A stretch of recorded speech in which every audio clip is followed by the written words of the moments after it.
চন্দনদা, তোমার দাড়িওয়ালা চেহারা তো আমি দেখি নাই, দেখতে তো সুন্দর লাগছে। কি গলার অসুখ ফসুখ বাঁধিয়েছিলে, সামলেছো আশা করি। শোনো, শান্তিনিকেতনে এলে কিভাবে? তুমি তো গাঁয়ের ছেলে তো, বিনুরিয়া। শান্তিনিকেতনে প্রথম আসা, কখন আসা, এই গল্পটা একটু বলো দেখি। শান্তিনিকেতন আসা হচ্ছে 1973। আমার মা স্কুলে চাকরি করতেন, তা তার ইচ্ছা আমি এবং আমার দিদি বিশ্বভারতীতে যাতে যেমন করি হোক একটু পড়াশোনার সুযোগ পাই, বা এখানে একটা শিক্ষার জন্য আসা আর কি। তো ঠিক আছে, আমরা তখন এত বুঝতাম না যে কি করতে হবে, হ্যাঁ, কিভাবে অ্যাডমিশন হয় এগুলো বুঝতে পারতাম না। তো আমার রেজাল্ট আউট হতে একটু দেরি হয়েছিল, প্রায় মাস 4 বিশ্বভারতীর পরেই হয়েছিল। কিসের রেজাল্ট? School final. হ্যাঁ, আমাদের যে স্কুলের হেডমাস্টার মশাই, তিনি বললেন, ওহে তোমার ইচ্ছাটা কি? দেখি, হ্যাঁ, এবার ইউনিভার্সিটি পড়বো। হ্যাঁ, মা বললো আমার ইচ্ছা একটু গান, হ্যাঁ, গান করুক। তো আমাদের যিনি হেডমাস্টার সাহেব, তিনি বললেন, ওহে তুমি তো গান টান ভালোই গাও, একবার দেখো, চেষ্টা করে দেখো। বললাম যে কাউকে চিনি না, ইয়ে করে না, ওসব ছাড়ো, কালকে রেডি হয়ে থাকবে, আমি নিয়ে যাব।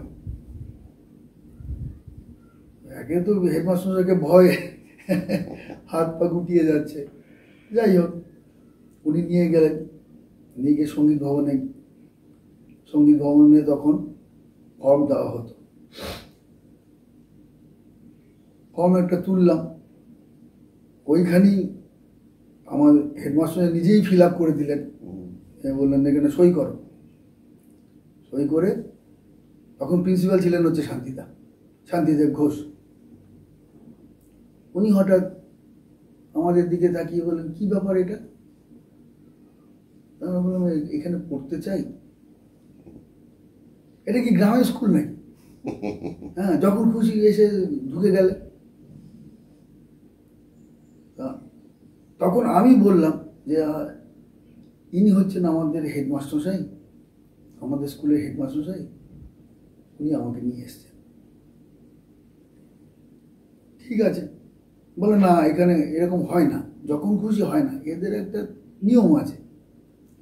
প্রায় 4 মাস পার হয়ে গিয়েছে, কোর্স অনেকটা এগিয়ে গিয়েছে, হ্যাঁ, এখন অ্যাডমিশন হবে না।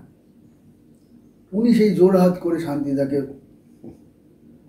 বলছেন, একটু দেখুন, এই ছেলেটি গান জানে, গান গায়, আপনি ইচ্ছা করলেই হবে। না না, এসব হয় না, আমার ইচ্ছে করলে হয়, এটা একটা ইউনিভার্সিটি। উনি নাছোড়বান্দা, শান্তিদাও নাছোড়বান্দা, না হবে না। তারপরে বললো, না হবে না, আপনারা চলে যান। বাধ্য হয়ে চলে গেলাম। বাড়িতে যাওয়ার পর আমাদের হেডমাস্টার বললেন, ওহে কালকে আবার যাবো, রেডি হয়ে থেকো। বৈদ্যনাথ মন্ডল। হ্যাঁ, আমরা বৌদিদা বলতাম, বা স্যারই বলতাম বেশিরভাগ সময়। স্যার ঠিক আছে, আমি যাব, আবার যাব কালকে। গিয়ে ওনাকে দেখেই তো শান্তি, আবার রেগে মেগে একদম একসাথে। বলে কি ব্যাপার? তখন বললেন যে একটু দেখুন, এই ছেলেটিকে একটু দেখুন, এ খুব মানে অভাবী, হ্যাঁ, এদের একটু দেখলেই হবে, এরকম আর কি। না না, এসব হবে না। উনি আমাদের রেখে রিক্সায় চেপেছেন, রিক্সা চলছে, আমাদের হেডমাস্টার সাহেব আমাকে নিয়ে, ওই চলো চলো চলো, ওনার পেছন পেছন ছুটছে। স্যার আপনি দেখলেই হবে, আপনার কথা দিয়ে সব। হ্যাঁ, তখন শান্তিদা রিক্সাটা থামিয়ে মানে বিরক্তি প্রকাশ করে বললেন যে আমার কোনো ক্ষমতা নেই, একমাত্র এই ক্ষমতা হচ্ছে vice chancellor. Vice chancellor special অনুমতিতে যদি হয় আর কি, আপনারা যান ভাইস চ্যান্সেলরকে দিয়ে লিখিয়ে আনুন, ওই ফর্মের উপর লিখে দেবেন, তাহলেই হবে। তো আমরা বাড়ি আসবো, এমন সময় আমাদের স্যার বললেন যে তোমার কেউ জানাশোনা এখানে কেউ নেই, যে একটু ভাইস চ্যান্সেলরকে ধরার মতো? হলো না, আমার তো কেউ জানাশোনা কেউ নেই। আসছি হঠাৎ আমার মনে পড়লো শ্রীনিকেতন পল্লী শিক্ষা ভবনের যে রেক্টর, তখন রেক্টর বলা হতো মনোরঞ্জন গুহ, আমরা মনোরঞ্জন দাদু বলতাম। উনি বিনুরিয়াতে ফিল্ড ওয়ার্কে যেতেন, গিয়ে ওখানে বই, লজেন্স, পেন, এই নানা ধরনের জিনিস দিতেন বাচ্চাদের, ইয়েদের। সেই দলে আমরাও পড়তাম।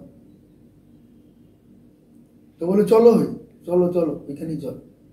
গেলাম, আমাকে দেখে তো সেই মনোরঞ্জন বাবু তো খুব মানে আনন্দিত হয়ে গিয়ে, এসো কি ব্যাপার? তখন আমি সমস্ত ঘটনাটা বললাম। তো উনি বললেন এই ব্যাপার, ভাইস চ্যান্সেলর রেখে দিলে হবে? বলে বসো তোমরা বসো। আমরা বসেছি। উনি ওনার কাজের লোককে দিয়ে এই কাছে পিঠেই একজনের বাড়িতে একজন সত্যবাবু বলে তাকে ডেকে পাঠালেন। সত্যবাবু হচ্ছে ভাইস চ্যান্সেলরের টাইপিস্ট, তখন টাইপ করা হতো। উনি এলেন, তা বললো যে দেখুন তো এই ছেলেটাকে একটু ভাইস চ্যান্সেলরের কাছে কোনোভাবে এন্ট্রি দেওয়া যায় নাকি?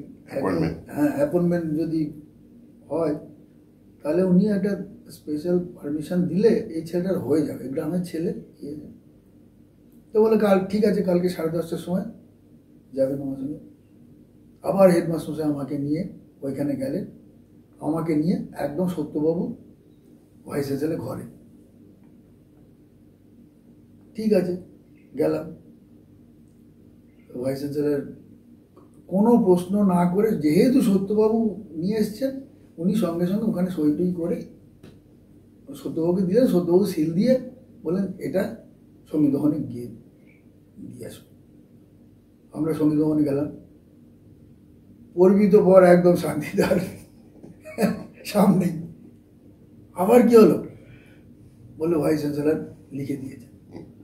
উনি একটু আশ্চর্য হলেন যে কি ব্যাপার, এই গ্রাম থেকে এসে এরা একদম সরাসরি ভাইস চ্যান্সেলরকে দিয়ে লিখিয়ে আনলো। বাবা, যাকে মুখে সেটা প্রকাশ করলেন না। আমাদের স্যারকে বললেন যে দেখুন, পরীক্ষা হবে, খুব কঠিন পরীক্ষা হবে, যদি ফেল করে কারো ক্ষমতা নেই, তখন কিন্তু ভাইস চ্যান্সেলরের ক্ষমতা নেই। হ্যাঁ স্যার তাই হবে, পরীক্ষার নিন একটা। তারপরে একটা ডেট দিলেন, দিন 3-4-এর ভেতরে। সেখানে গিয়ে দেখি সঙ্গীত ভবনের সমস্ত অধ্যাপক অধ্যাপিকারা সব গোল হয়ে বসে আছে। মেঘনাথ দা আছেন।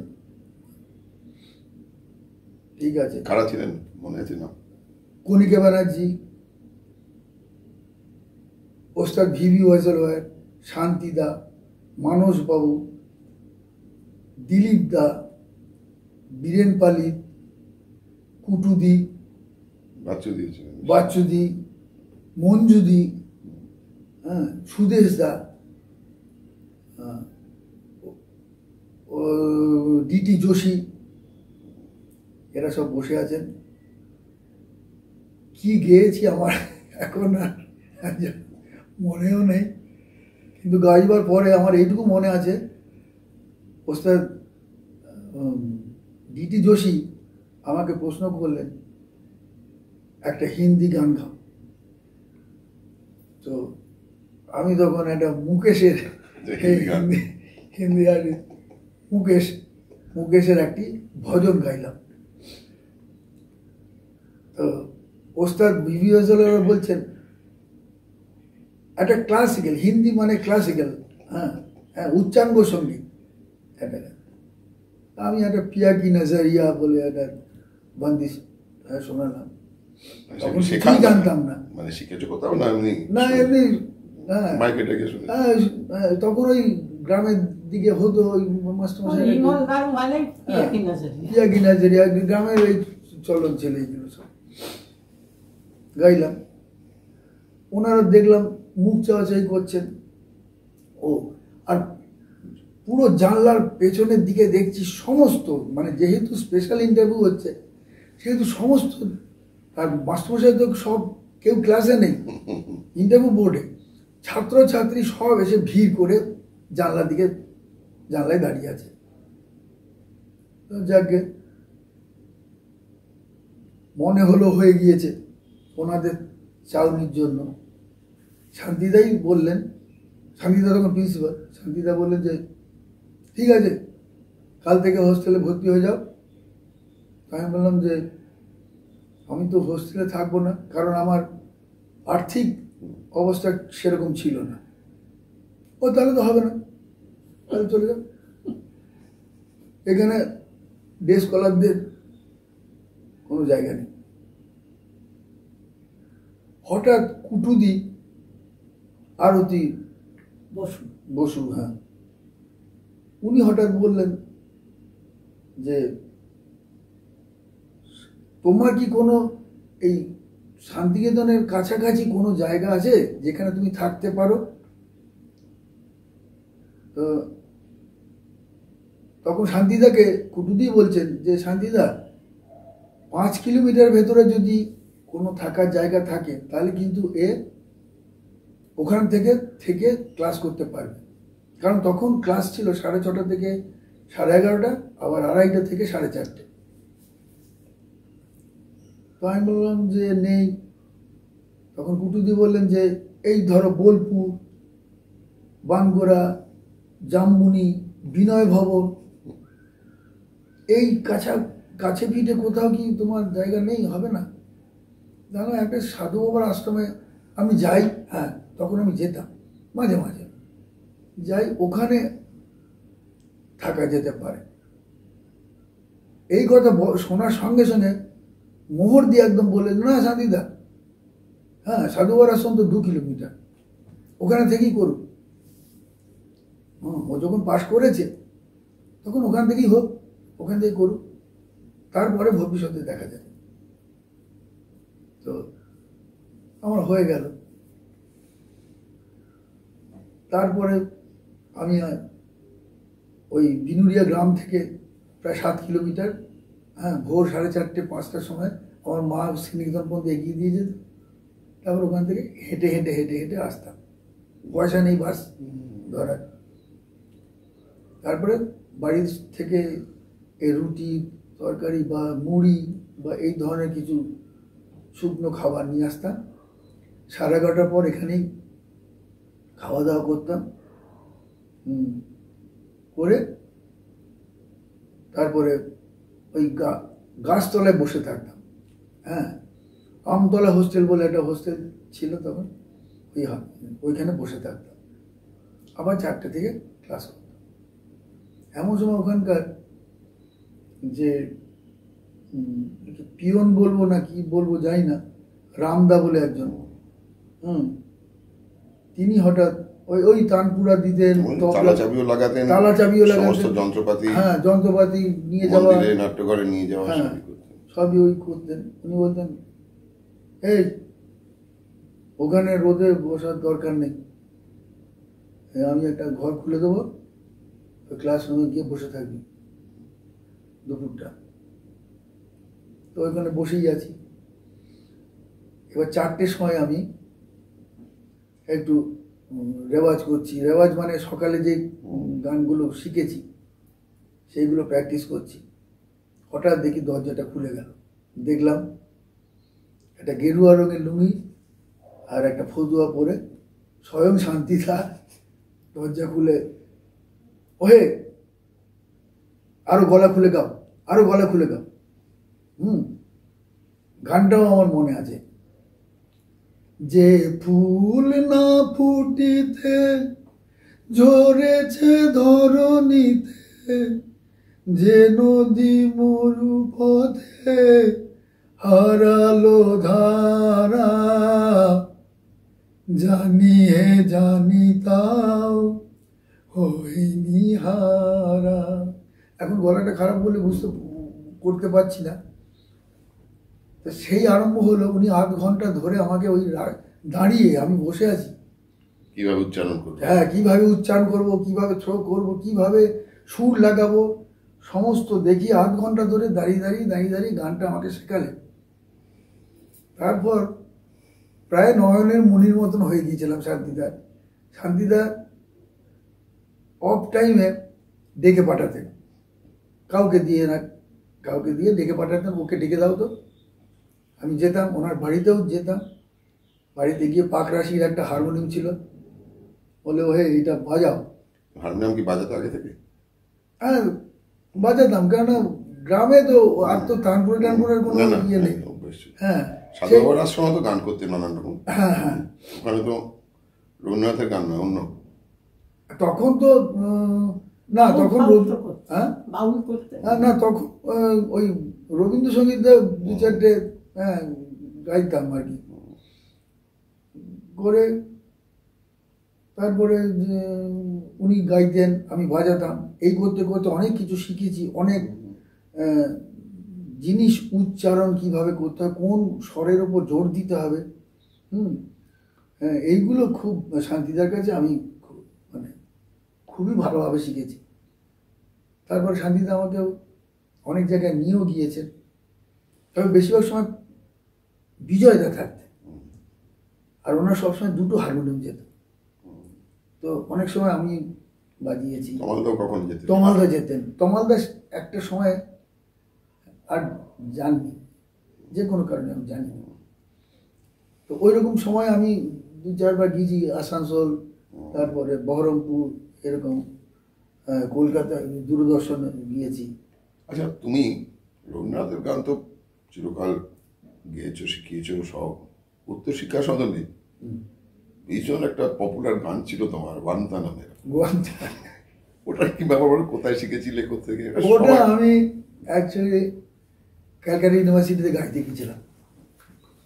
ক্যালকাটা ইউনিভার্সিটিতে গাইতে যাওয়ার পরে ক্যালকাটা ইউনিভার্সিটির যে ওদের যে স্টুডেন্টসদের যে ইউনিয়ন বা যাই হোক, ওরাই আমাকে বললো, ভাই তুমি রঞ্জি স্টেডিয়ামে ইউথ ফেস্টিভ্যাল হচ্ছে, তুমি গাইবে? তো আমি বললাম যে হ্যাঁ গাইব। তো রঞ্জি স্টেডিয়ামে আমি গাইতে গিয়েছিলাম, মেন ডায়াসে আমার পড়েছিল, মেন ডায়াস, ওটা 4-5টা ডায়াস ছিল, 1 নম্বর ডায়াস যেটা, সেটাই আমার ওই 5:30 থেকে 6:30 বা এরকম একটা পড়েছিল। তো আমি দুটো রবীন্দ্রসঙ্গীত গিয়েছিলাম আর একটা ফোক গিয়েছিলাম। তার যখন গান গিয়ে নেমে আসছি, তখন সব কোট প্যান্ট টাই পরে সব কয়েকজন এলেন, হ্যাঁ আপনার গান ভালো হয়েছে, আচ্ছা যদি কোনোদিন বিদেশে চান্স পান আপনি যাবেন? তো তখন আমার দার্জিলিং মেল ধরার কারণ তার পরের দিনই আমার ফাইনাল পরীক্ষা, BMUS ফাইনাল, হ্যাঁ তারপরের দিন, এক্সটার্নাল আসবেন না, আমাকে শান্তিনিকেতন ওই দার্জিলিং মেলে আসতেই হবে। সুতরাং আমার ওইসব কিচ্ছু কানে যায়নি, আল্লাহ হ্যাঁ হ্যাঁ যেখানে বলবেন যাবো করে, হ্যাঁ আমি তো চলে এসেছি। তার 21 দিন, তার বেশ কিছুদিন পর কণিকা ব্যানার্জির বাড়িতে একটা ফোন এলো যে চন্দন মুন্সিকে 21 কপি ফটো আর যাবতীয় তার কাগজপত্র পাঠিয়ে নিয়ে দেখা করতে। তো কণিকা ব্যানার্জি তখন, আমি তো তখন সাধু বাবার আশ্রমেই থাকি, কারণ আমার তো আর জায়গা নেই, সাধু বাবার আশ্রমের লোক পাঠিয়েছে যে আমার সঙ্গে দেখা করতে বলো। আমি মোহরদির কাছে গেলাম, কণিকা ব্যানার্জির ডাক নাম হচ্ছে মোহরদির কাছে গেলাম। মোহরদি বলল, শোনো তোমার তো একটা বোধ হয় একটা ইয়ে হচ্ছে, একটা চান্স পেলেও পেতে পারো, তুমি একবার যাও। তো 21 কপি ফটো তুললাম, সেটা টাকাও মানে মোহর দিয়ে দিলেন। হ্যাঁ, সেই এইখানে ওই যে ভকত বলে একজন ছিলেন না, তার ছবি তুলতেন। হ্যাঁ, জরুরি ছিল। হ্যাঁ, জরুরি ছিল। তো মোহনজি বলে দিলেন, এই ওকে ফটোগুলো করে দাও। তখন তো ফোন টোন অত থাকতো না, তখন ওই বিশেষ বিশেষ লোকেদেরই বাড়িতে ফোন থাকতো। মোহনজির কাছেই খবরটা ওরা দিয়েছে। উনি বললেন যে তুমি চান্স পেয়ে গিয়েছো কলকাতা থেকে, মানে ওয়েস্ট বেঙ্গল থেকে 5 জন না 6 জন পেয়েছে, তার হয়তো তুমি একজন শান্তিনিকেতন থেকে।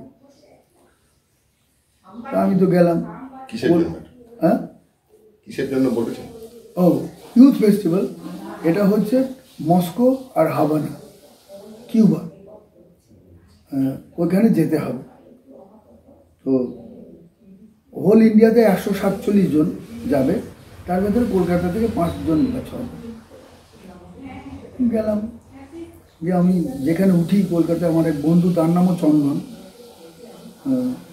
ওর বাড়িতে উঠলাম। তার আগেই সাধু বাবা মহামায়া হোটেল থেকে ফোন করে দিয়েছে যে চন্দন যাচ্ছে,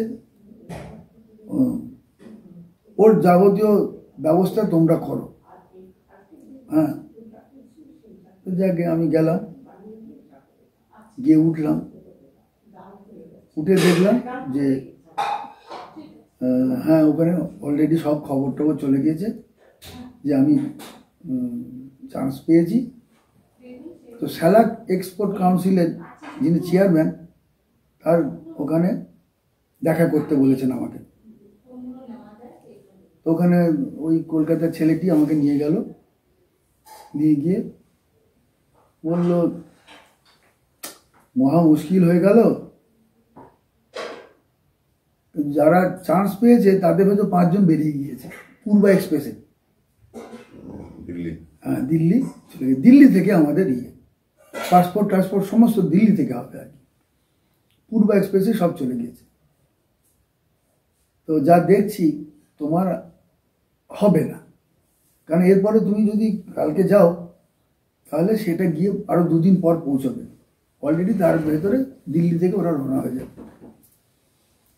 তো আমি এই চেয়ারম্যানের সামনে যে বসেছিলাম, তার ডান পাশে একজন ধুতি পাঞ্জাবি পরে, মনে হলো মারোয়ারি, আধা বাংলা আধা হিন্দিতে বলছে, কি ব্যাপার, কি হয়েছে? আমি বললাম আর বলবেন না, আসলে ও অনেক দূরে থাকে, শান্তিনিকেতনে থাকে, যোগাযোগটা ঠিক মতন এখান থেকে হয়নি। ও একটা চান্স পেয়েছে বিদেশ যাবার, কিন্তু যারা পেয়েছে তারা চলে গিয়েছে, ও এখনো যেতে পারেনি। ঠিক আছে, তুমি একটা কাজ করো, তুমি এখন তালতলা বাড়িতে চলে যাও, আমি যে বাড়িতে উঠেছিলাম ওখান থেকে তুমি কালকে শান্তিনিকেতন চলে যাও, পরে তোমার সঙ্গে কথা হবে, এবারটা আর হবে না। হ্যাঁ, তুমি তোমার সাধুবাবাকে বলো যে এবারটা আর হলো না। আমার কাছে তখন কলকাতাটাই বিদেশ। হ্যাঁ, চলে এলাম। আমার যে বন্ধু, সে ব্যাংকে কাজ করতো, সে এলো সন্ধ্যেবেলায়। সে দুঃখ করে বলছে, একটা চান্স পেলি, হলো না। বসে গল্প করছি, এমন সময় একটা উর্দি পরা ড্রাইভার, হ্যাঁ, সে এসে বলল চন্দন মুন্সি এখানে কে আছে? তা তার নামও চন্দন। তো সে বলছে চন্দন কে আছে? তো বলেছে যেরকম, হ্যাঁ আমি। কি বলল যে মজুমদার সাহেব ভেজ দিয়া এ লিফাফা, একটা খাম দিল।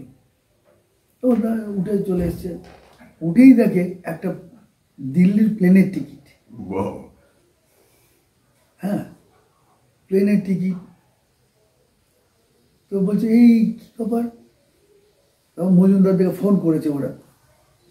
হ্যাঁ, তো বললো যে হ্যাঁ, ওই ভদ্রলোক হঠাৎ বললো সব, হ্যাঁ, চিন্তা মাথায় এড়িয়ে, হ্যাঁ, हम एक टिकट भेज। भेज देंगे एक टिकिट, তার फ्लाइट সঙ্গে का टिकिट। পরে আর দেখা হয়েছে না? অদ্ভুত ব্যাপার, তার সঙ্গে আর কোনো দিন দেখা হয়নি। এইবার দেখা হলো যে আগামী দিন সকালবেলায় এয়ারপোর্টে যেতে হবে। রাত্রেবেলায় ও তার ভেতরেই সব, কেউ কোট এনে দিয়েছে, কেউ টাই এনে দিয়েছে, কেউ জুতো দিয়েছে, কেউ দিয়ে জামা, হ্যাঁ এগুলো সব জুতোটার ভেতরে তুলো বোঝা হলো, হ্যাঁ অনেক বড় জুতো, বড় সুযোগ। এইসব করে সকালবেলা ওই বাড়ির ছেলে আমাকে এয়ারপোর্টে নিয়ে গেল। এয়ারপোর্টে যাওয়ার পর হ্যাঁ এখানে ওখানে ঘুরছি, কি করতে হবে না করতে হবে ওই ছেলেটি সব করে দিচ্ছে। এমন সময় অ্যানাউন্সমেন্ট হচ্ছে, চন্দন মুন্সি আপনি যেখানেই থাকুন আপনি অমুক নাম্বার কাউন্টারে আসুন, আপনাকে গুরুদাস দাশগুপ্ত খোঁজ করছে। বুঝতে পেরেছ? গুরুদাস দাশগুপ্তর নাম আমি তখন জানি, সিপিআই এর একদম মানে টপ লেভেলের ইয়ে। গেলাম এরকম ইয়ে, চন্দন মুন্সি শান্তিনিকেতনের গোড়া টোড়ার ছাত্র, কণিকা ব্যানার্জির ছাত্র। হ্যাঁ সুখেন বাবু বলেছেন যে ও উনি তুমিই বললেন তোমাকে বঙ্গভবনে পৌঁছে দিতে, দিল্লিতে বঙ্গভবনে।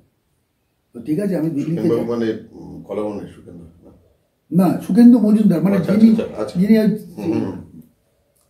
স্যালাক এক্সপোর্ট কাউন্সিলের যে চেয়ারম্যান, সে বলেছে এই ছেলেটি যাচ্ছে, এই ছেলেটিকে বঙ্গভবনে,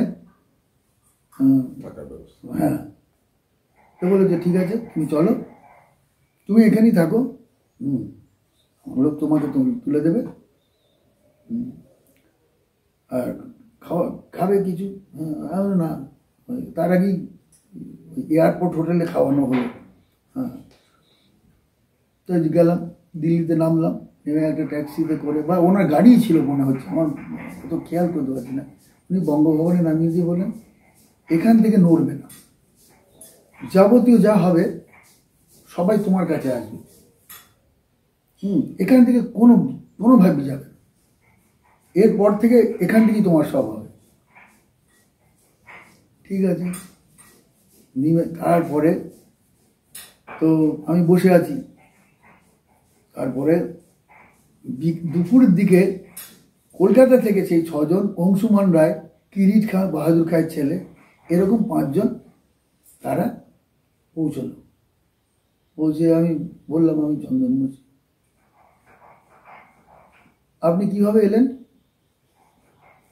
প্লেনে। ও বাবা, আপনার তো দেখছি বড় বড় ব্যাপার। হ্যাঁ বড়, এই যে একটা তির্যক মনোভাব, হ্যাঁ এইটা দেখলাম। তারপরে দেখছি কেউ কোনো মানে আমাকে এড়িয়ে চলছে, আমি বসে আছি, ওদের সব একের পর এক হয়েও যাচ্ছে। আমি তো পরে গিয়ে জমা দিয়েছি, সই টই করেছি ওখানে তো, আর এরা তো আগেই জমা পাঠিয়ে দিয়েছে। একটি লম্বা মতন ছেলে গিটার নিয়ে এসে বলল তুমি কোথা থেকে এসছো? আমি শান্তিনিকেতন থেকে। আরে বাবা দারুণ, শান্তিনিকেতন। আমি দেখছি এই যে ওই ওরা খুব একটা তোমাকে ইয়ে করছে, তুমি তো ওদের দলই আছো। না আমি এই ব্যাপার। বললো কোনো চিন্তা করো না, আমি 6-7 বার গিয়েছি, এই ইউথ ফেস্টিভ্যালেই গিয়েছি, বিভিন্ন জায়গায় যাই, তুমি আমাকে ফলো করবে, কোনো চিন্তা নেই। এই যে ওর পেছন ধরলাম, ও কিন্তু এইখানে সই করো, এইখানে যাও, ওইখানে যাও, ওই অফিসারের কাছে যাও, এইখানে যাও, সব করে। নাম মনে দিত? হ্যাঁ নাম সুস্মিত, হ্যাঁ সুস্মিত বলে, কিন্তু তাকে ফোন নাম্বার দিয়েছিল, তারপর আর কোনোভাবেই তার সঙ্গে কোনো যোগাযোগ করতে পারি। এই হচ্ছে গিয়ে ব্যাপার। তারপর ওখানে গিয়ে আমরা 21 দিন মতন ছিলাম। আগে মস্কো গেলাম, মস্কোতে একটা অনুষ্ঠান হলো, তারপর ওখান থেকে হাভানাতে ওই বিভিন্ন সময় অনুষ্ঠান হতো। ধরো আমাদের সকাল 9টা 56 মিনিটে আমাদের অনুষ্ঠান, আবার বিকেলবেলায় অনুষ্ঠান কি করতে? গান, কেউ গান, যার সেতার আছে, হ্যাঁ হ্যাঁ, যার সেতার আছে, আবার কোরাসও হবে। তোমাদের একটা দল, মানে তুমি ইন্ডিভিজুয়াল, মানে পারফরম্যান্স? হ্যাঁ ইন্ডিভিজুয়াল, প্রত্যেকেই ইন্ডিভিজুয়াল। হ্যাঁ, যার জন্যে তো গানটা কখন শিখলে? গানটা বলছি, হ্যাঁ বল বল। ওখানে আগেই আমরা ঢোকা মাত্রই দেখলাম ঝম ঝম ঝম ঝম করে সব গান হচ্ছে। তখন অংশুমান রায় বলল, চন্দন, এই গানটা যদি আমরা তুলে এখানে গাইতে পারি, আমাদের, বুঝতে পারছিস তো কিরকম হবে? হ্যাঁ হ্যাঁ, তো গান লেখা হলো। ঝুমুর গান না, হ্যাঁ ঝুমুর গান, হ্যাঁ হ্যাঁ হ্যাঁ, দাদা পায়ে পড়ি রে, মেলা থেকে বউ এনে দেবে সব, হ্যাঁ, আকণ্ঠ মাল খাই, আরে বাপরে বাপ। যাকে মনটা খুব ভালো, বললো যে চল আমরা তুলি। আমরা 3-4 জন যারা গাইয়েছিলাম তারা সব তুললাম সেতারে, ওই কিরিট খাঁ ওটা তুললো, করে গানটাকে অনেকবার ধরে রিহার্সাল হলো, রিহার্সাল দিয়ে কোরাস গাইলাম।